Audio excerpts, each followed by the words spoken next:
My fiancée joked about replacing me with her ex, so I took her seriously, secretly emptied our joint account, canceled the wedding, and let her come home to an eviction notice and a congrats, he's all yours note. I'm Michael, 38, from Boise, Idaho. I work as a mechanical engineer. I met Rachel 3 years ago at a friend's barbecue. She was lively, full of energy, and had a laugh that could light up a room. We bonded over hiking and classic rock. After 2 years together, I proposed during a trip to Coeur d'Alene. She said yes, and we started planning our wedding for June 2025. As we planned, I noticed Rachel becoming distant.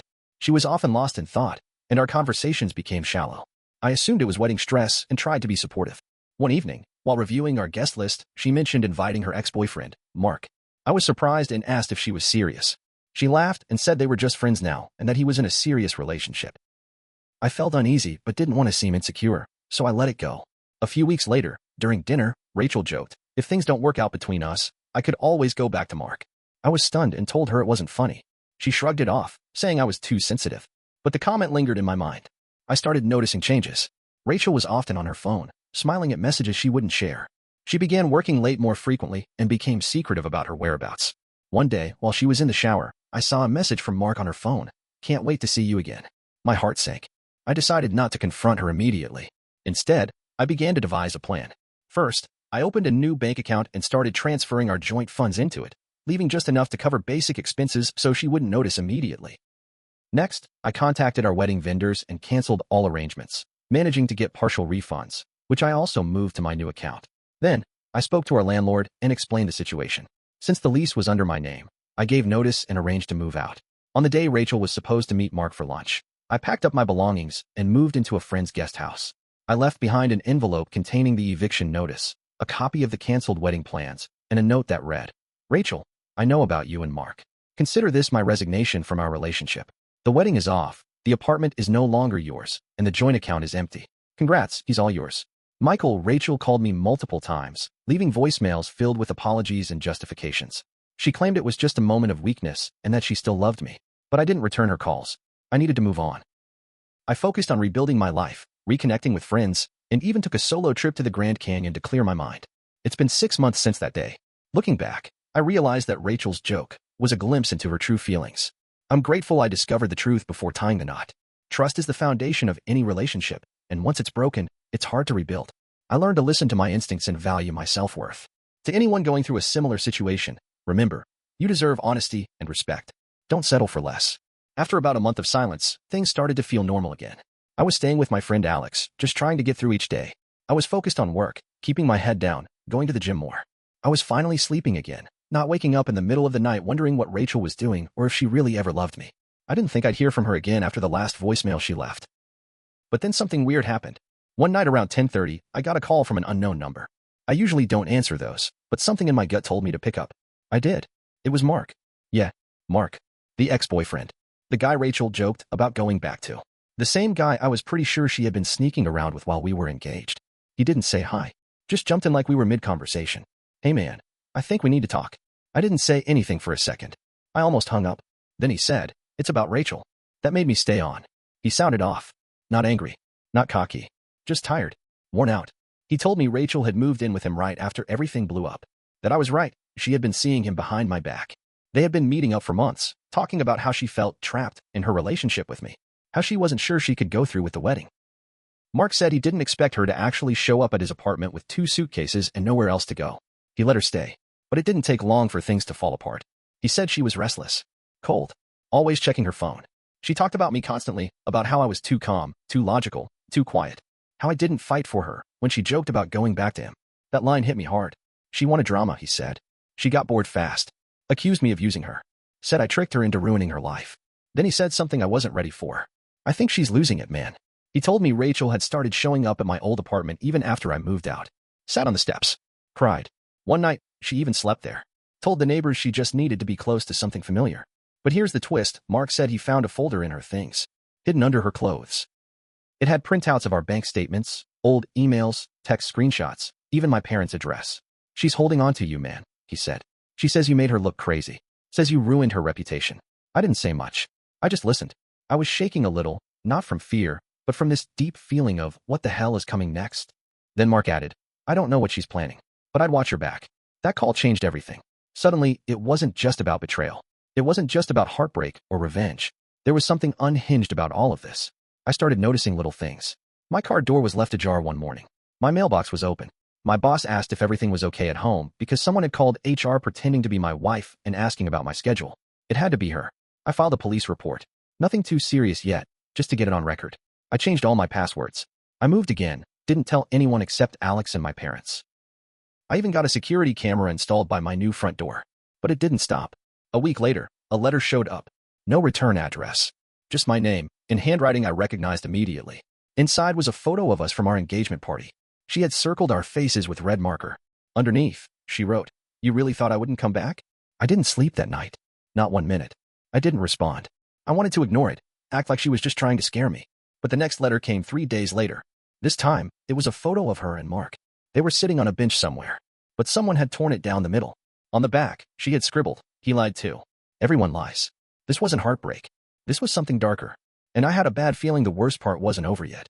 A few days after that second letter, I started noticing a car parked down the street from my place. Same spot. Same beat-up gray Nissan Altima. Tinted windows. License plate was out of state, Nevada. I wouldn't have paid attention, except it was always there. Morning, night, sometimes for hours, engine off. Once or twice, I thought I saw someone sitting inside, just barely moving. Couldn't see their face. I mentioned it to Alex. He offered to come over and stay a few nights, just to be safe. I said no. I didn't want anyone else pulled into this mess. But I did something I should have done a while ago. I went to the police again, this time with everything. The letters, the photos, the story Mark told me, the weird car. The officer listened, took notes, said they'd patrol the area more often, suggested a restraining order. I filed for one the next day. 2 days later, I got a call from Rachel's mom. We hadn't spoken in almost a year, even before the breakup. She was polite, but clearly uncomfortable. "Michael, I need to ask you something," she said. "Did Rachel come see you?" I told her no. Not once. She sighed. "She's missing." Those words didn't land right at first. I asked her to repeat herself. She told me Rachel hadn't come home in 3 days. Her phone was off. No messages.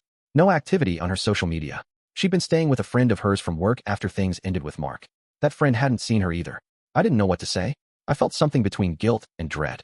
Then her mom asked, "Do you think she would hurt herself?" I didn't know. I really didn't. After that call, the police contacted me again. They asked more questions this time. Wanted to know if I'd had any recent interaction with her. I told them about the letters, the strange car, the call from Mark. I told them I filed a restraining order. They took it seriously. But the next twist came fast and sharp. The car was gone for 2 days. Then, it showed up again. Same spot. This time, I walked up to it. I had my phone out, ready to snap a photo of the plate. But when I got close, I realized something was taped to the inside of the driver's side window. It was a photo of me, sleeping, in my new apartment. I froze, backed away slowly, called the police immediately. They came, but by the time they arrived, the car was gone again. And the photo, so casually threatening, was proof that she had either been inside my apartment or watching me through the window while I slept. I changed the locks that night, got new curtains, slept with a baseball bat beside the bed. But then, another message came. Not by mail, not a photo. It was a voicemail. Not from Rachel. From Mark. He sounded freaked out. Breathless.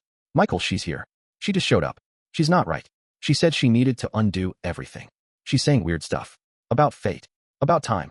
I don't know what she means, but you need to be careful. She said if she can't fix it, then she'll erase it.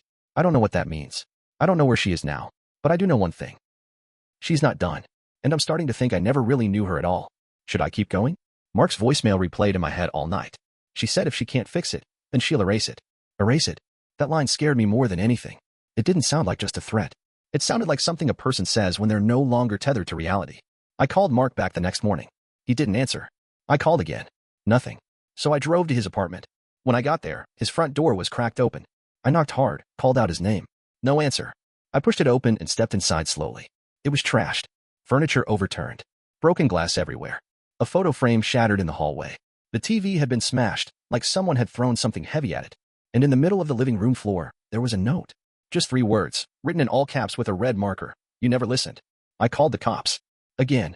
They questioned me for hours. Searched the place. Eventually, they found a trace of Rachel, her purse, left behind in the bathroom. Her phone, wiped clean. No texts, no photos, no data at all. Like it had been factory reset. They filed a missing person report again, but now it felt darker. The lead detective looked me dead in the eye and asked, "Do you think she's capable of hurting someone?" I didn't know how to answer that anymore.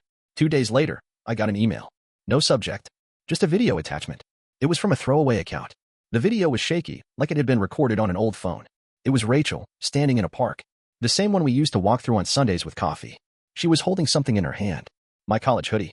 She looked into the camera and said, "You think you won, Michael. But this isn't over. You stole my life. You embarrassed me. You left me with nothing." She dropped the hoodie and lit it on fire. The video ended. That night, I couldn't sleep. Around 3 a.m., I heard a crash outside. Ran to the window. Rachel was there, in my driveway, smashing my windshield with a rock. I ran outside, yelling for her to stop. She turned and stared at me, wild-eyed and shaking. "You made me crazy," she screamed. "You don't get to walk away like I meant nothing." I yelled back, "You cheated. You lied. You don't get to play the victim." That set her off. She came at me, fist clenched. I grabbed her arms to stop her and held her back. She was crying, screaming, trying to claw at me. Neighbors were waking up. Lights turned on. Someone shouted they were calling the cops. And in that moment, in all that chaos, she just collapsed to the ground. Cried harder than I'd ever seen anyone cry. Curled up on the concrete like a child. The police came and took her in. She didn't resist. Just sat there, silent, until they cuffed her and led her away. After that night, I finally got the full story. From her mother, from Mark, and eventually, from Rachel herself. Rachel had been struggling with mental health issues for years. Depression. Anxiety. She stopped taking her meds 6 months before the wedding.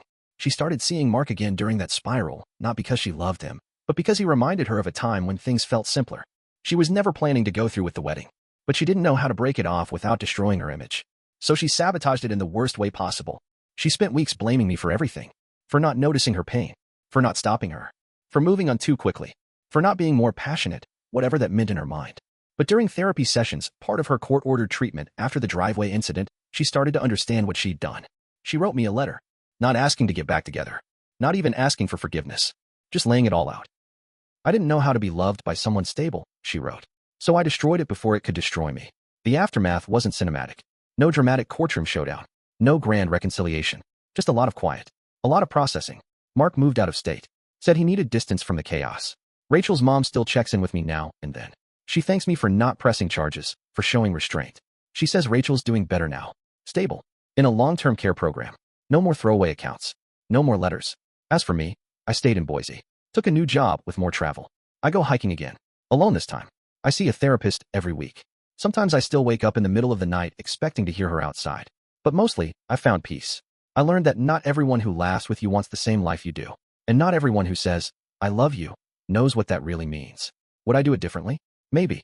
But I also know I saw the warning signs. I took action. I protected myself. That has to count for something. I don't know if Rachel and I were ever truly in love, or if we were just two people trying to fix something inside ourselves through each other. But I do know this. I survived it. And I won't let it define me. Not anymore.